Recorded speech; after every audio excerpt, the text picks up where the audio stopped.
ఎన్నిసార్లు నోటీసులు ఇచ్చినా తను విధిగా హాజరైంది, విచారణ సంస్థలకి పూర్తిగా సహకరించింది, కావలసిన మెటీరియల్ అంతా కూడా ఇచ్చింది.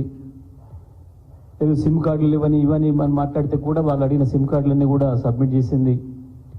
ఆ రోజే స్పష్టంగా ఈమె నిందితురాలు కాదు అనుకున్నాం, కానీ ఈమె సాక్ష్యానికి ఉపయోగపడుతుంది అని చెప్పి పంపించిన వాళ్ళు సంవత్సరంన్నర తర్వాత ఇవాళ హడావుడిగా అరెస్ట్ చేయడం అని అంటే, మోసపూరితమైన అరెస్ట్ చేయడం అంటే, ఢిల్లీ నుంచి వచ్చేటప్పుడే కవిత గారికి కూడా కావాల్సిన టికెట్లు బుక్ చేసుకొని వచ్చినప్పుడేమో మొదలు సెర్చ్ చేస్తూ ఉన్నాం, ఏదైనా మెటీరియల్ ఉందని చూసిపోతామని చెప్పి, మేము ఇంకొక 20 నిమిషాల్లో వెళ్ళిపోతున్నామని చెప్పి, ఆ తర్వాత మాకు ఉన్నతాధికారుల నుంచి ఆదేశాలు వచ్చినాయి, మేము అరెస్ట్ చేయాల్సిందే అని చెప్పి దౌర్జన్యంగా తీసుకుపోవడం అనేది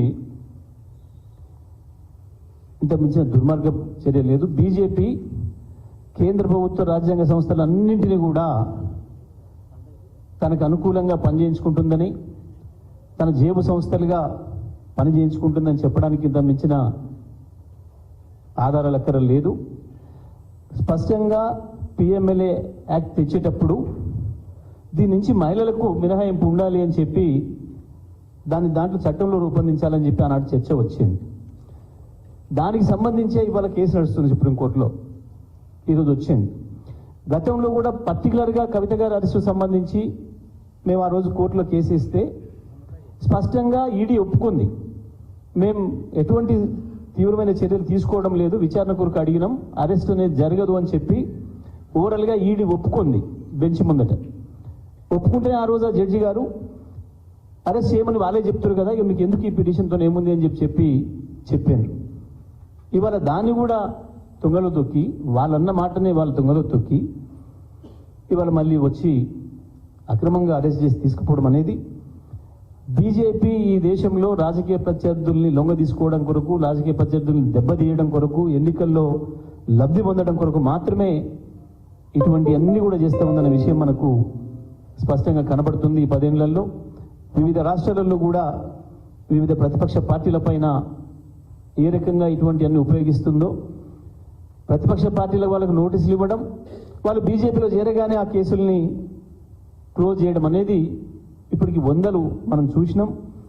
అదే పద్ధతిలో బీఆర్ఎస్ని లొంగ తీసుకోవాలి, కేసీఆర్ గారిని లొంగ తీసుకోవాలన్న ప్రయత్నాలు చేసిండ్రు. కానీ ఈ దేశంలో కేసీఆర్ గారు ఒక్కరు నిలబడిండు ఎదురు.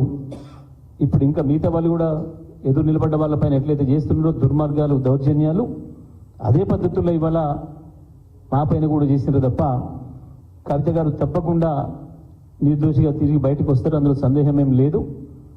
సాక్ష్యాలు లేవు అని చెప్పి, ఎటువంటి సాక్ష్యాలు లేవు, వీరికి వ్యతిరేకంగా ఈమె సాక్ష్యంగా ఉపయోగపడుతుందని చెప్పిన వాళ్ళు ఇవాళ ఈమెనే అక్యూజ్డ్ అని చెప్పి తీసుకుపోవడం అంటే 100% ఇది రాజకీయంగా వాడుకోవడం కొరకు, రాజకీయంగా మమ్మల్ని ఇబ్బంది పెట్టడం కొరకు, వాళ్ళు ప్రయోజనం పొందడం కొరకు చేసిన దుర్మార్గమైన చర్య తప్ప ఇంకోటి కాదు.